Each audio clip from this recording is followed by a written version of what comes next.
我见过他的主治医生了。医生怎么说？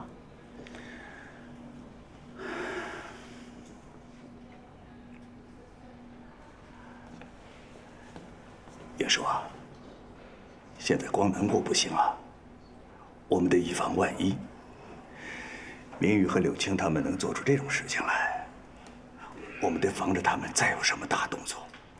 这老蒙怎么培养出来这两个无情无义的家伙呢？现在不是赌气的时候，我们真得做最坏的打算呐。我现在脑子很乱，我什么也没办法想。云舒啊，我是你哥，也是集团的副总和董事之一。在这个非常的时刻，我就得站出来，维护整个家族和集团的利益。你看，我起草了一个声明，你看一下。只要你能在上面代替蒙总签个字，我就可以替代蒙总履行整个集团的管理权。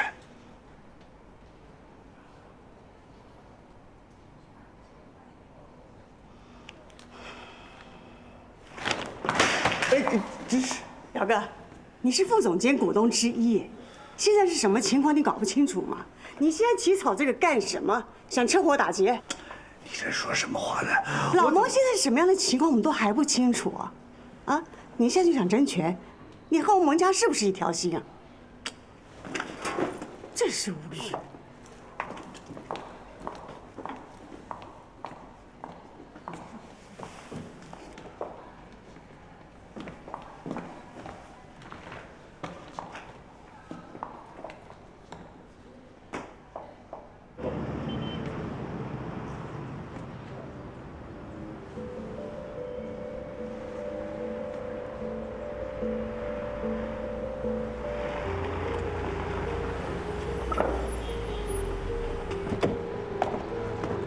人呢？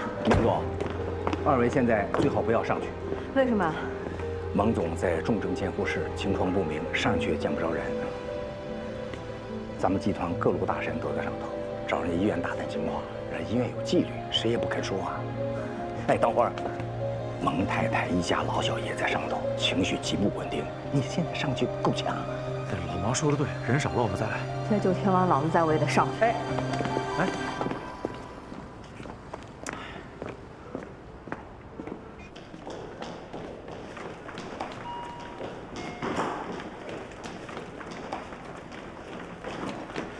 师母，师傅他，你还有脸来这里？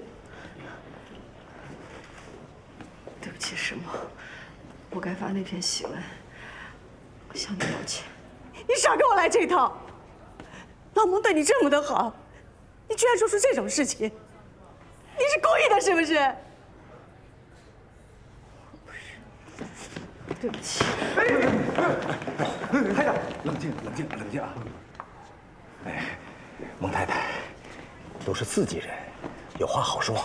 没什么好跟你们说的了，你们都给我走！走，走，跟着走，快走吧，快走！好，走，好，走。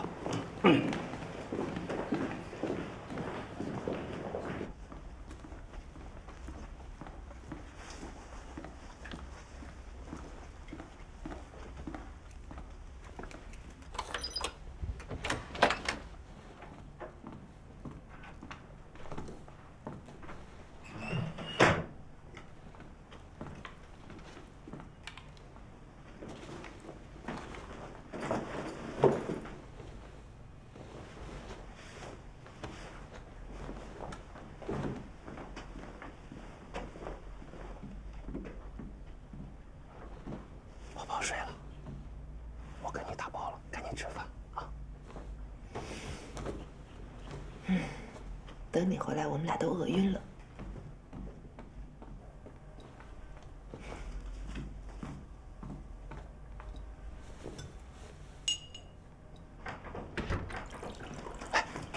赶紧吃东西啊！明玉已经叫过了，我跟宝宝吃完了。待遇不错呀，啊！看来明玉啊，对你和宝宝是真上心。你这人怎么这样啊？怎么了？在你们家人面前，你有必要那么装吗？你就不怕明玉接了你的底，抖出你失业的事儿？你好意思在他们面前装腔作势吗？失业怎么了？在美国失业很正常，失业了那就找份更好的工作。我有说错吗？我看你就是一扩就变脸的那种人，更何况还没扩起来。我怎么就变了啊？我怎么变了？行了，你别跟我说这些，我就问你，我们的方案你说了吗？他们同意了吗？同意了。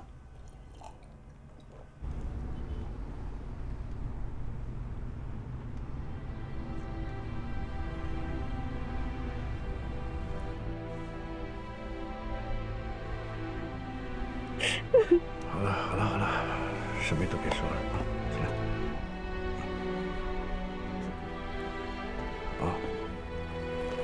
好，走吧。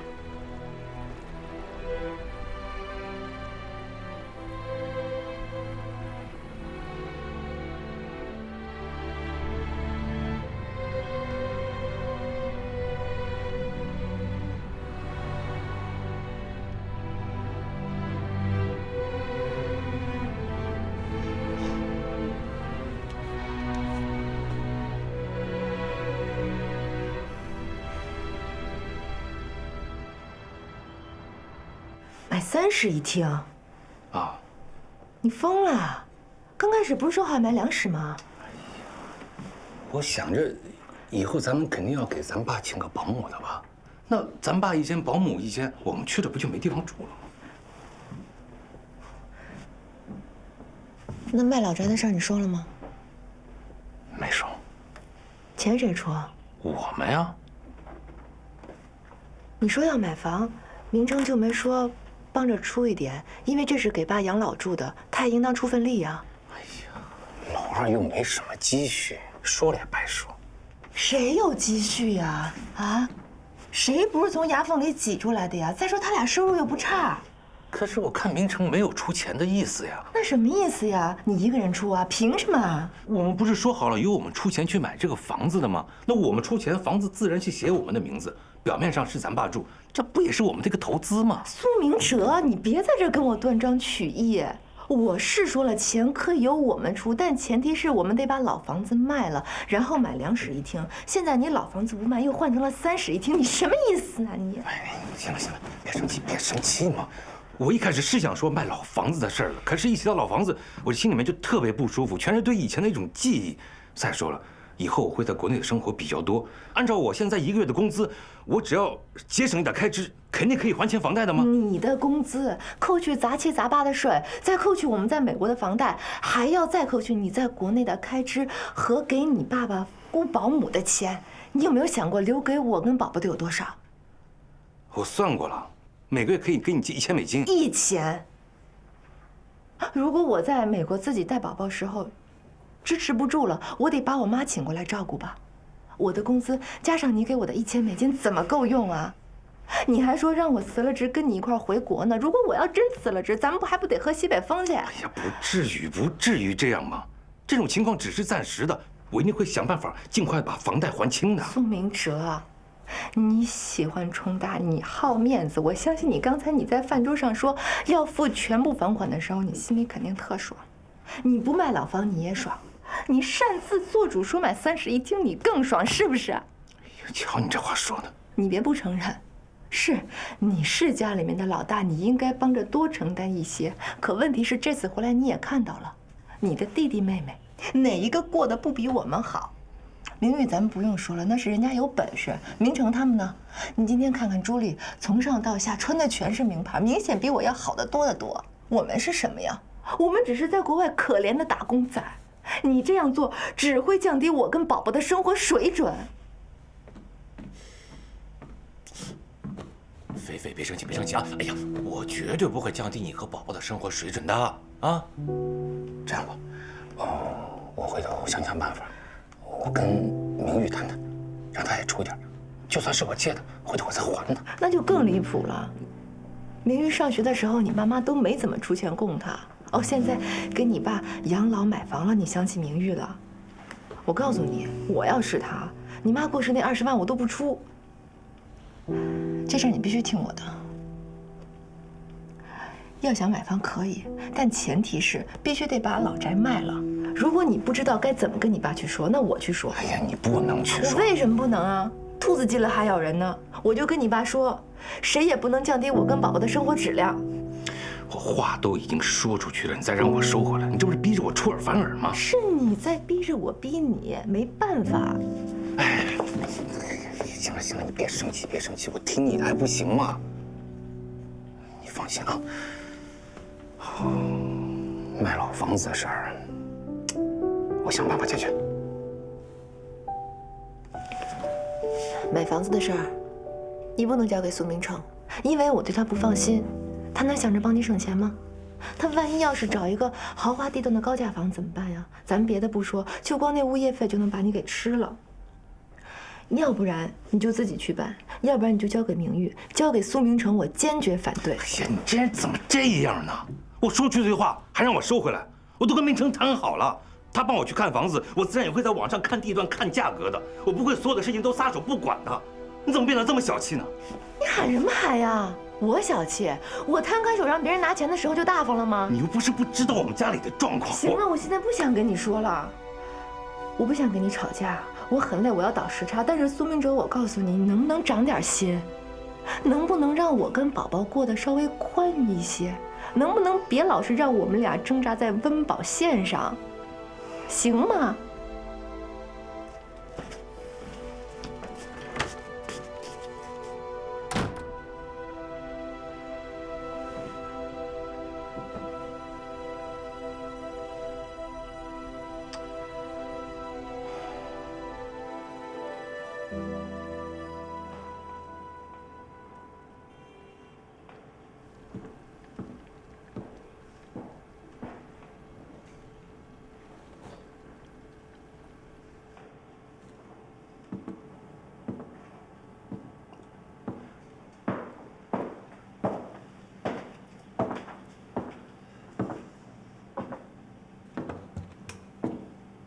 想好要吃什么了吗？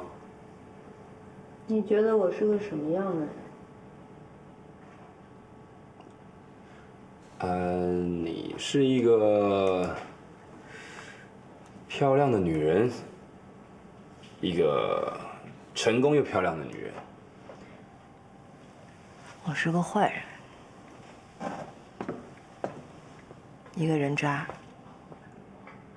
你不是。一个坏人，一个人渣，不会说自己是坏人或人渣。我师父也是我的恩人，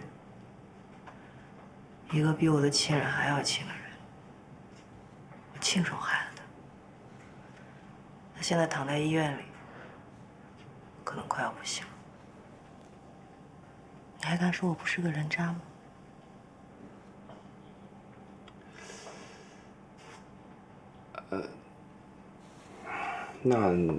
那他现在怎么样了？不知道。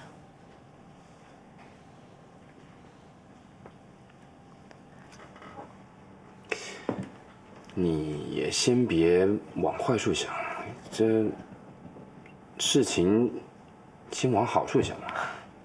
好不了，公司已经乱了，那是我师父最不想看到的情况。但是它发生了。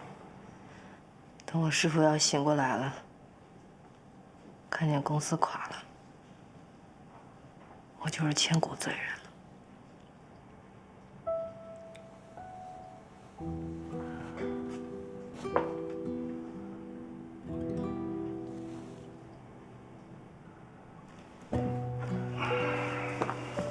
一切都完了。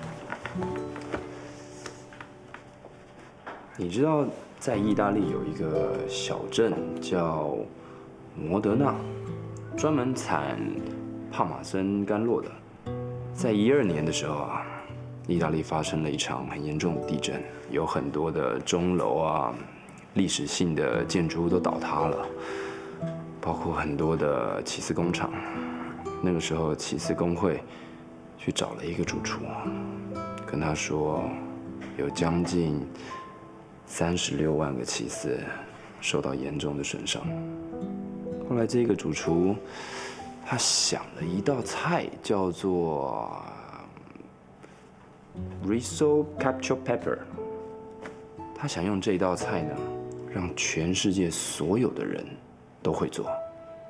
当时从日本、伦敦到纽约，全世界将近有4万人都在做这道菜。那个时候，卖出了36万个。然后呢？没有人因为这一件事失去掉工作。那跟我的事情有什么关系啊？没关系，我就想跟你说，我会做这道菜。啊，先吃饱嘛，身体是革命的本钱，好吗？好，我今天就做这道 Risotto Cacio Pepe。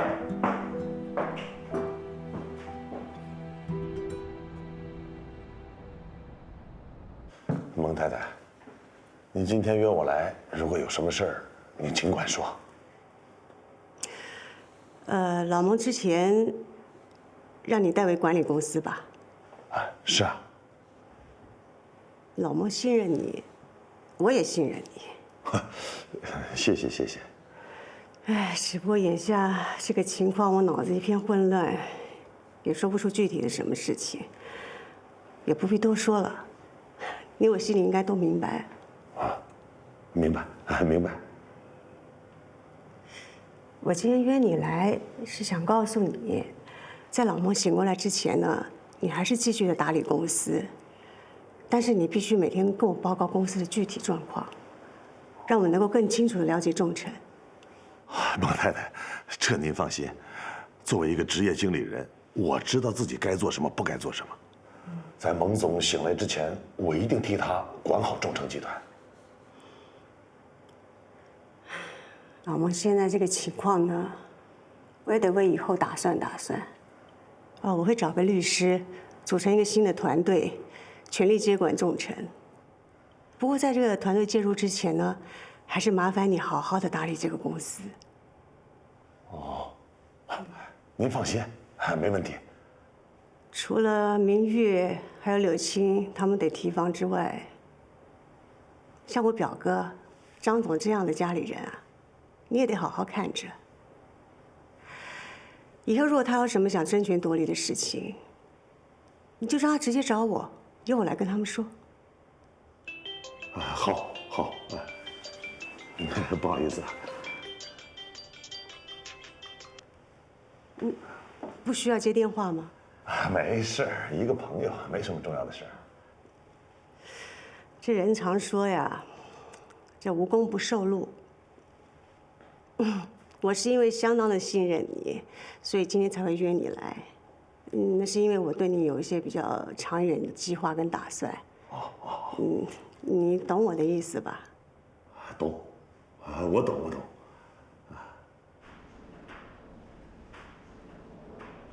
好，张总，不好意思啊，刚才跟朋友谈事儿，不方便接您电话。啊，您说。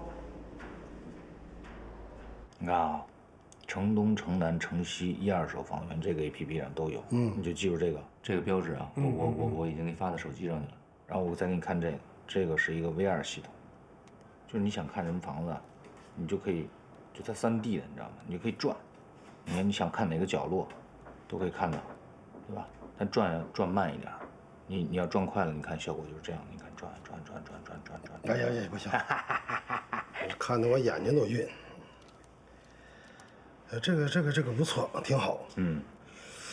这样吧，儿子，我先说说我的条件，你根据我的条件呢，你帮我筛选一下，然后再让我看。好，你说。最好离你这个近点啊。万一我有个头疼脑热的，你得第一时间赶到啊。还有这个小区里边，你得有小区的花园啊。我这平时散个步什么的，最好能像你这个小区一样，还有个人工服务。另外呢，周边的这个生活环境呢要全，菜市场啊、超市啊，还有交通它也得方便呢，最好是边上就有地铁站、公交站。哎，房子太低的不要，太高的我也不要。好家伙，要有湖，要有公园，还要有超市，还要能买菜，什么？你没有脸是不是？什么？苏明成，我现在很严肃地告诉你一件事情。我对你今天在饭桌上的表现非常的生气。今天大哥说要给爸买房的时候，你为什么不主动告诉大家你欠了爸20万的事情？为什么不说你要跟大哥一起出钱给爸买房？你非要等着有一天爸跟明玉先把这事说出来，啪啪的打咱俩脸，你心里舒服了是吧？我告诉你啊，你要是不早点去跟大哥把这事解释清楚了，从现在开始，我就再也不见你们苏家人，我没脸见他们。你不要再闹了，我很疲惫，你不要再来纠缠我了，睡觉吧。你还有脸睡觉啊？那不睡怎么办呢？你有钱吗？你还，你就光要你的面子。要不咱卖车？行啊，卖。好啊，卖车投资，投完资以后一把还清。想得美！卖车是为了还钱，不是给你投资的。你不投资那些钱什么时候能还上啊？你不投资，你还不上这些钱，你这些面子什么时候能挣回来啊？还有，大哥买房摆明了就是为了投资，人家那笔账算得清清楚楚的，你跟着瞎凑什么热闹啊？死要面子活受罪，你这太要面子，这性格缺陷，你知不知道？你胡说什么呢？大哥怎么想是他的事情，他欠家里钱了吗？你欠了家里20万，你在做什么？啊？你有脸说别人？我就问你一句话，你什么时候去跟大哥坦白实情？永远不会去。你去不去？不去。你出去。可以。苏明成，你给我回来！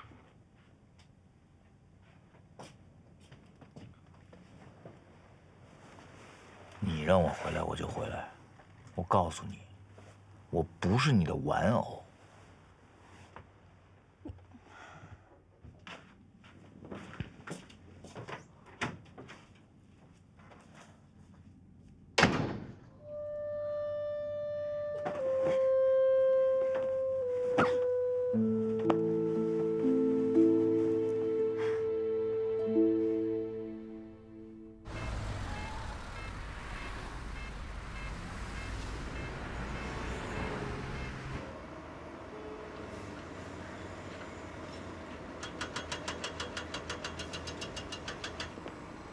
我在众城这么多年了，什么风言风语没听过。今天你正好来了，那就亲自问问你。传闻是真的，是我向蒙总发的檄文，对抗他的监理制度。好厉害！您是公司元老，您帮我分析分析，以蒙总的个性，他会被我这一纸檄文就打倒吗？您不觉得太不像他吗？可我听张副总说，他问过院长和主治大夫，没有眼见为实，谁都没权利下定论。如果蒙总真是重病，那我们更得替他守好众城。您说呢？那你这回来是怕我跟高层一样争权夺利，对吧？王厂长，2分厂不能乱。你说的对。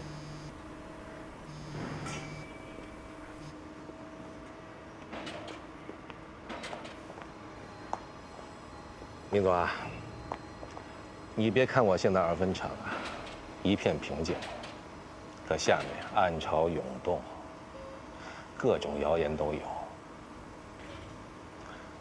再说了，蒙总现在生死未卜，真到了木已成舟，想通过什么法律手段来争取自己的利益，那可就太难了。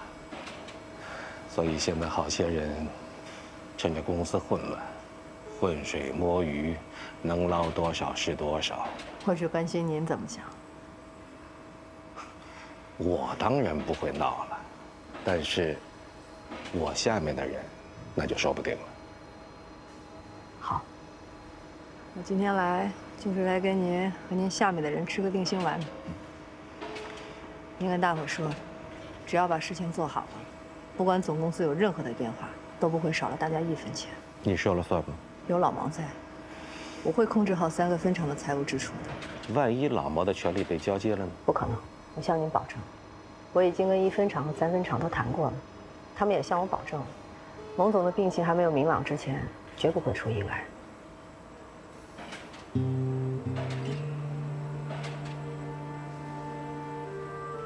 好，宁总，如果你能保证我手下人的利益，2分厂听你的。谢谢。明月，你去哪儿了呀？一直不接电话。我刚从你办公室出来。我在2分厂呢。你去2分厂干嘛？我得让各分厂安定下来啊。安定分厂有什么用啊？集团里都快炸锅了。什么情况？眼下咱们众城的情况是：尸骨未寒，后院起火。你说老蒙还在抢救，这各方势力就纷纷登场亮相。你是没看见啊？刚才那叫一个热闹啊，差点动起手来了。看来他们都知道蒙总是块肥肉，也都知道先下手为强这个道理。你说说具体情况吧。公司呢分成3派，你和我算一派，蒙太太、小蒙算一派，主打家庭亲情派。再有就是张副总，仗着自己是第2大股东的身份，已经开始夺权了。哎，你说张副总还是蒙太太的表哥呢？他怎么能这么干呢？真是树倒猢狲散啊！孙副总现在什么情况？哎呦，那家伙天天守在医院，看看蒙总还能不能抢救过来。好像众城落到谁手里都跟他没关系似的。但据我了解的情况吧，集团里传的那些流言蜚语啊，说什么集团不可一日无主，后蒙总时代，权利和股份该怎么分配，这些屁话都是姓孙的说的。人还在医院呢，却能给公司制造恐慌。包括这个张副总突然跳出来跟蒙太相争，我估计都跟这个姓孙的脱不了干系。你是说，姓孙的跟张副总是站在一块儿的？他哪边都不站，不管是蒙太赢还是张副总赢，跟他一点关系都没有。他只有一个目的，就是搞乱众城。他是帮刘金做事儿的？我没证据，现在还不好判定。不管他是不是，我们都只能保住众城。你要跟他斗啊？不是斗，是防。防得住吗，姐姐？你又不是不清楚，这么多年他培养的亲信已经遍布整个集团各个部门了，你我的团队都不干净，怎么防啊？唉，现在你师傅要醒了，就没这么多破事儿。所以我们要想方设法的拖住孙副总，绝不能让他得逞。明玉啊，公司里上上下下都知道是我们俩把老蒙气病了，咱俩是罪人，拿什么跟姓孙的斗啊？只要我师傅醒过来的时候，我们能完好无损的把众城交回他手上，他们爱他们怎么想怎么想。如果说，哎，我是说，如果真的像姓孙的说的那样，老蒙就没挺过这一关呢？那是以后的事情，我只想眼前。行吧，行吧，听你的。不过现在我最担心的就是老毛能不能扛得住。我可看见2拨人进他办公室了。这2拨人，那只能是狗咬狗一嘴毛了。我已经想好应对措施了，咱们老地方见。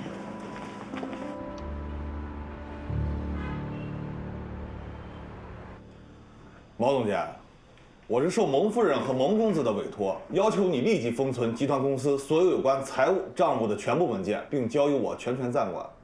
人我已经带来了，咱们可以开始交接手续了。老毛，咱们这可是集团公司，可不是什么家庭事务。张副总让我转告你，从今天开始，你们财务部就可以停止一切的工作了。而且从现在开始，任何人都不能从财务部里拿走任何一张纸。老王，你放心啊，今天我们哥几个过来呢，就是来帮你维护你们这儿的安全和秩序。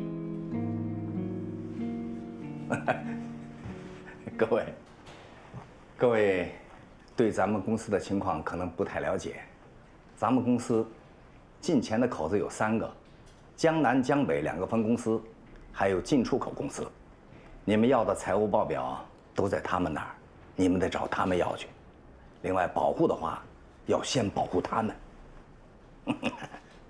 啊，打电话的时候别忘记告诉蒙泰和张总，我呢刚刚接到江南、江北2个分公司的通知，他们说，从今日起，只要蒙总1日不醒，他们就1日不向总公司进行财务结算。不结算，我这个财务总监就是个空闲。问题在于，这一周的还贷款项怎么办？采购材料的款项怎么办？日常办公用品的开支、备品备料的报销，这些事总得有人管吧？请你们转告2位领导，如果下周1我还拿不到钱，我这个财务部整个就要下岗了。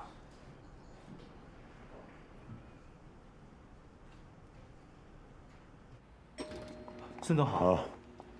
孙总好。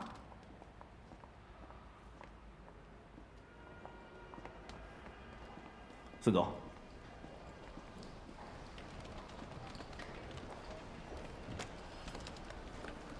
孙总，哎，孙总，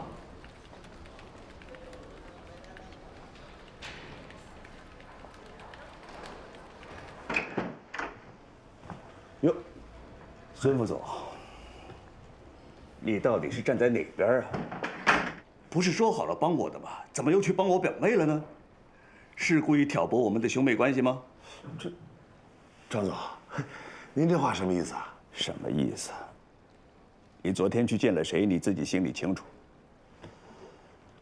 哦，哎呀，张总，既然您知道了，我也就不瞒您了。我昨天是见了蒙太太，不过是她主动找的我呀。张总，这蒙太太虽然不是公司的股东，可是她的公司势力很大的。我昨天探了探她的口风，她都已经准备找专业的团队来接管众诚了。我们可不能再怠慢了。啊，对了，还有那个什么，那个明玉，哎呀，仗着是蒙总的红人，那在公司那是只手遮天呐。哎，我看他的野心也不小。今天我的人去老毛那儿要求财务交接，可老毛说，只要蒙总1日不醒，江南江北就停止和集团公司的每日结算。啊？这怎么能这样呢？这不是明目张胆的要另立山头了吗？这太过分了，这个。张总啊，众诚啊，真的已经到了最危难的时刻了。你要再不应对，这公司可真都是人家的了。怎么应付？召开公司的高层会议，要求查账，逼江南江北和各中层交权，这样才能保住集团利益，它不外流啊。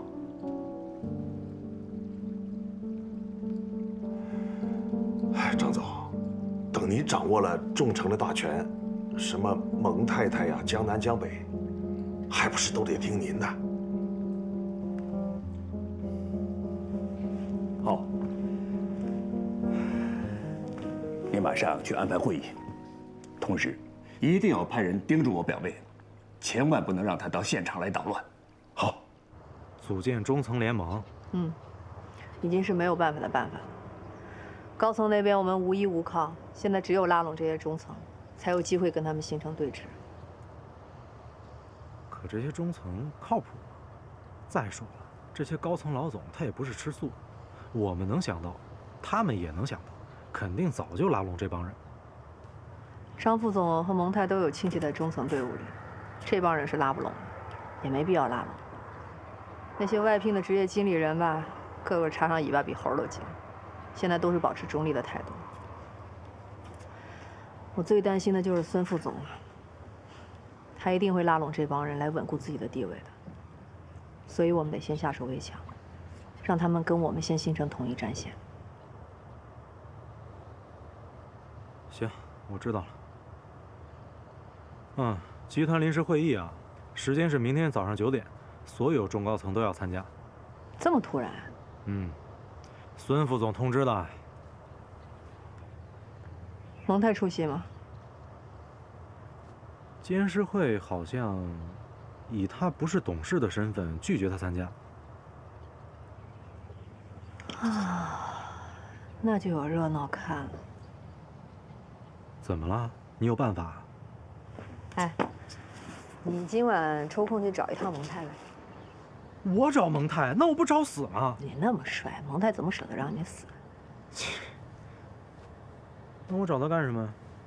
单迎风，点鬼火。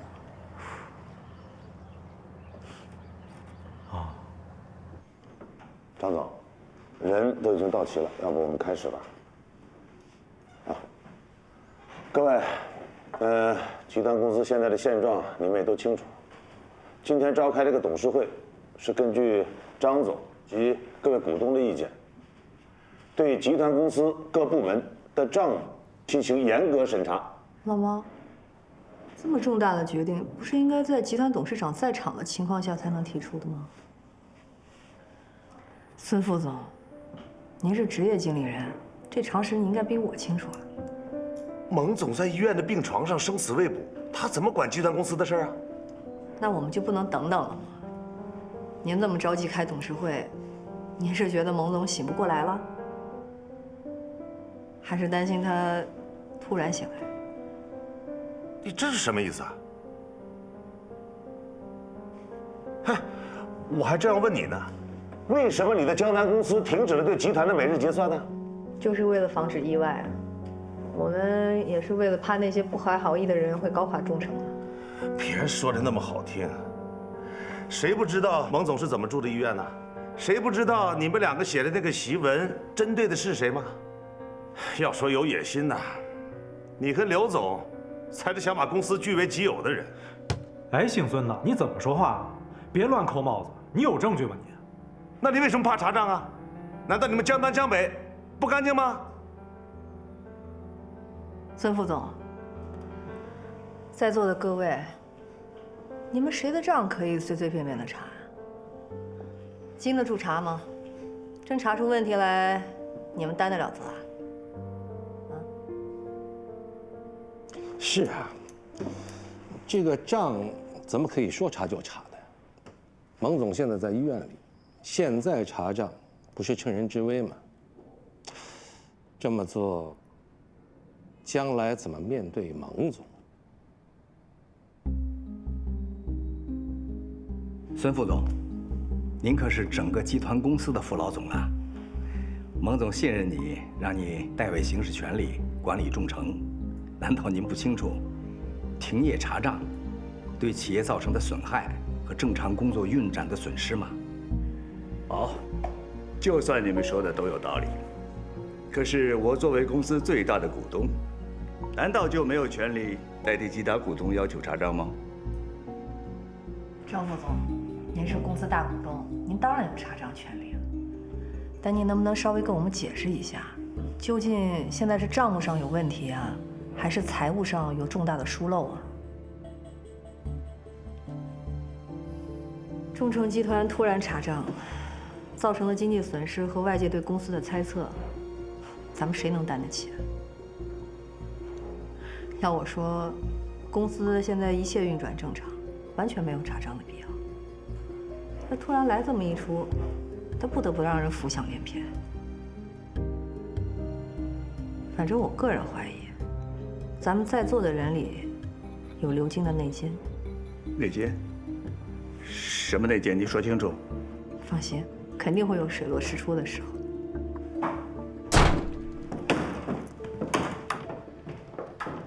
你们这是在干什么？我老公还没死呢，就急着分财产了。众诚集团是我爸的，是我们蒙家的，你们谁敢抢夺资产，我让他以后没有日子过。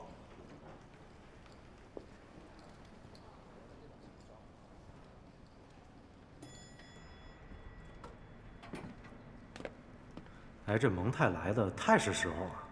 当时你说蒙太不知道这个会，我就猜是那个孙副总做的两面人。既然他能做，为什么我们不可以？对，这姓孙的，你说还想害人家兄妹相残，这要是被老蒙知道了，肯定要清理门户。喂，大嫂，怎么了？出什么事儿了？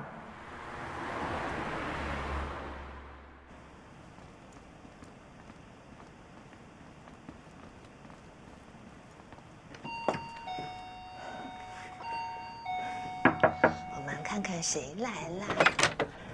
大嫂，出什么事儿了？没事儿，就是想请你吃个饭。啊？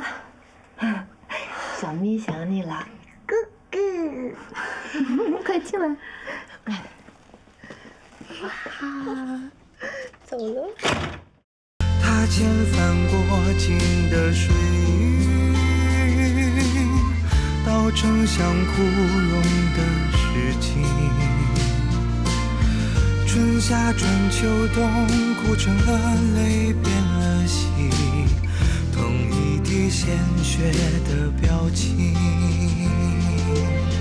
轻轻拥抱是那么近，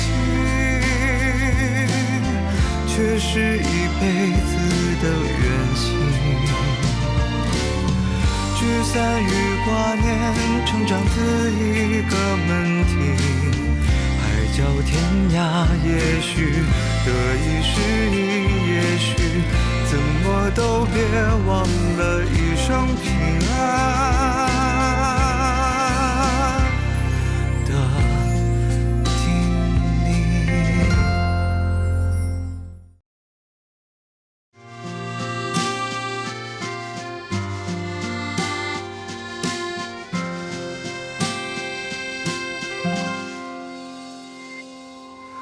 像夜里孤独的流星，飞跃在光年里找寻。浩瀚的宇宙，多少穿梭的星辰，数一数有谁同行？他牵翻过境的水云，道成像枯荣的诗经。春夏转秋冬，哭成了泪，变了心，同一滴鲜血的表情。天荒地老，生死白头，有谁能截断如此前行？是蓝，是否不语？一生厮守分离，轻轻拥抱是那么近，却是一辈子的远行。聚散与挂念，成长自一个门庭。叫天涯，也许得一失意，也许怎么都别忘了一声平